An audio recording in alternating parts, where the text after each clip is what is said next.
Olá, tudo bem? Bom, pessoal, vamos falar um pouquinho hoje sobre o ciclismo nacional. A gente veio aí 7 dias com a volta Tirreno Adriático e passando favoritismo, um pouco da estratégia, um pouco da questão física para vocês.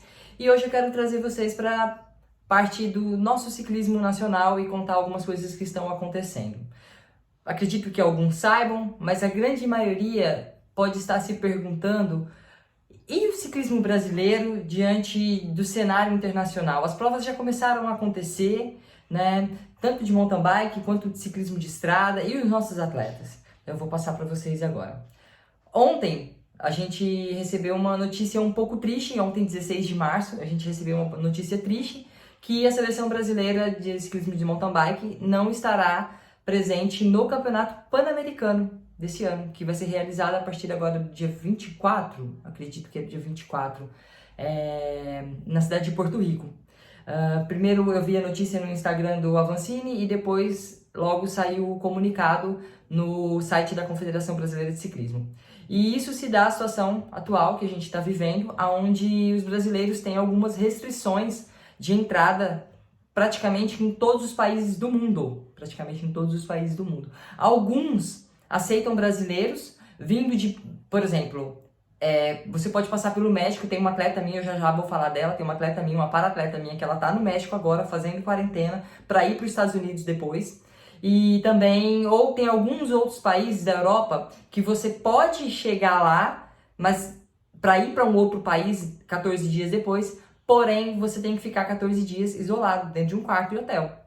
E para nós, como é que a gente vai fazer? Né? E eu tô falando nós porque eu também tenho uma competição internacional programada, eu já vou contar isso para vocês agorinha, tá? Mas realmente é bastante complexa a situação. Por exemplo, o Avancini é super favorito pro Campeonato Pan-Americano, né? Esses atletas, eles têm sede de títulos, além de que o Campeonato Continental também vale pontuação para ranking. Eu não sei se o Campeonato Continental desse ano está valendo pontuação para ranking olímpico, mas vale pontuação para ranking internacional, né, mundial, que a UCI tem, e o Avancini é o atual líder, então ele deixa de somar alguns pontos. Ele deixa de estar numa briga, medindo roda, evoluindo, se medindo, entendendo o que ele precisa para evoluir, considerando que a gente tem aí uma Olimpíada esse ano. Com certeza é algo que faz falta.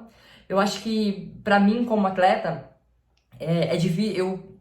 Por exemplo, a gente viu o Avancini bastante frustrado ano passado quando a Cape Epic foi cancelada, né? E não tiro sua razão. Imagina a preparação que uma pessoa faz para um evento desse, para disputar o primeiro lugar de um evento desse, e aí é cancelado. Mas existe uma outra vertente também que eu me sinto meio enquadrada nisso, que é assim: quando tem uma competição e você não pode ir, seja por um motivo de lesão, seja pelo motivo atual que a gente não pode acessar, entrar em alguns países, né? Então é bem complicado. Eu particularmente prefiro que a competição não tenha do que ela ocorra e eu não possa estar lá. Parece um pouco de egoísmo, mas é que a gente às vezes não consegue pensar num âmbito maior, sabe? A gente acaba sendo egoísta realmente nesses momentos, porque é bastante duro, né? A gente, como eu tava falando, esses atletas, eles têm sede por títulos, sede. E aí você não está na disputa de um título que você tem grandes chances de conquistar, realmente é bastante dolorido. Nos resta acompanhar aí e ver o que vai acontecer para que a gente possa estar logo em ação. Outros atletas que vêm passando situações delicadas nesse momento com relação a, por exemplo, eu tenho uma para-atleta agora que ela tinha uma competição nos Estados Unidos no dia 14, ela não pôde ir. Aí ela precisa fazer um treinamento lá.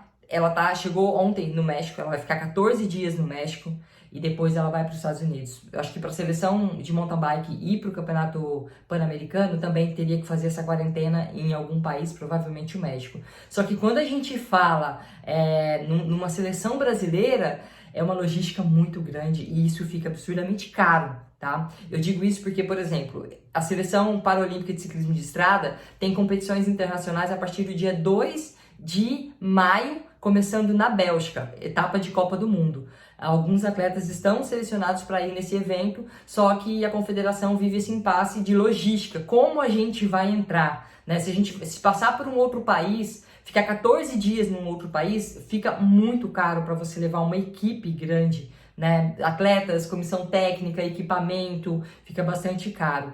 E também, se você passar por um país onde e depois você Tipo, você fica no país 14 dias, ali você treina e tal, tal, tal. Por exemplo, o México permite isso. Aí depois você tem que pegar outro voo pro país onde você vai, no caso, para a seleção paralímpica, talvez a Bélgica. Seria a forma com prejuízo físico menor. Mas é inviável, por exemplo, aí eu já vou remeter para o Campeonato Mundial de Estrada do ano passado, que algumas pessoas questionaram. Por que não tinha nenhum representante brasileiro no ciclismo no Campeonato Mundial de Estrada? Por essa logística. Eu tinha uma atleta júnior que estava se programando para ir para o Campeonato Mundial de Estrada e acabou desistindo devido a essa questão de logística. Ela ia ter que ficar 14 dias em um país, trancada num quarto de hotel. E os treinos? Você se preparando para um campeonato mundial. Aí você fica 14 dias, chega lá uma semana antes, o que você perdeu em 14 dias você não vai recuperar nunca. Então é uma logística bastante complexa, né? Por isso que estamos, por enquanto, fora, né, das competições internacionais, pelo menos no ciclismo brasileiro. Fica a expectativa aí para que o Avancini consiga ir para fora, porque eu acho que a Copa do Mundo começa, aqui ó, eu tenho aberto, começa dia 8 de maio, na Alemanha, XCO e XCC. Tomara que o Avancini consiga estar lá, tomara que a seleção paralímpica também consiga, porque eu estarei na Copa do Mundo também, que vai ser a primeira etapa na Bélgica, eu estarei pilotando para Marcinha lá, tem mais alguns atletas que estão para ir, tomara que tudo consiga se encaixar, se resolver, para que a gente chegue nessas competições na melhor forma física possível e em segurança, obviamente, né? A gente não pode esquecer disso daí. Mas é um momento bastante delicado para nós, atletas, no caso, porque a gente tem que estar treinando a full, mas com uma incerteza se vai dar certo ou não.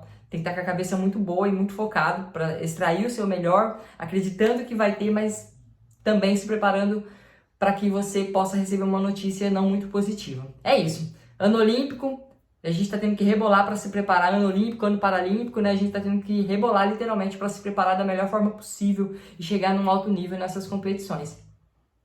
Até o próximo vídeo. Espero que esse conteúdo tenha ajudado você aí a clarear um pouquinho, entender um pouco o que está acontecendo com a nossa realidade. Tchau, tchau!